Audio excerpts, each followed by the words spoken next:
Friends, నేను మళ్ళీ మీతో కొత్త వీడియోతో మీ ముందుకు వచ్చాను. ఏంటంటే ఇవి క్యాట్లాగ్ సారీస్ అనమాట. ఇవి ఏంటంటే చాలా స్మూత్గానే ఉంటాయి. ఇంకో విషయం మీకు చెప్పాలి ఏంటంటే, నేను కొత్తగా యూట్యూబ్ ఛానల్ స్టార్ట్ చేశాను కనుక ఏవైనా మిస్టేక్స్ ఉంటే మీరు నాకు చెప్పండి, నేను సెర్చ్ చేసుకుంటాను కూడా. ఇవ్వండి సారీస్ అయితే మీకు చాలా బాగా నచ్చుతాయి అన్నమాట. ఇప్పుడు బ్లౌజ్కి ఫుల్ వర్క్ వస్తుంది. బ్లౌజ్కి వైట్ బ్లౌజ్ కావాలని ప్రత్యేకించి అడుగుతున్నారు.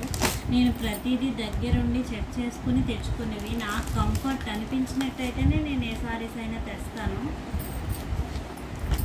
ఇలా ఉంటుంది సారీ. ఇది ఏంటంటారు, జిమ్మిచ్చులో కొత్త వెరైటీ అనమాట. చాలా బాగున్నాయి సారీస్ అయితే. సింప్లీ ఈజీ కేరింగ్ ఇది కూడా.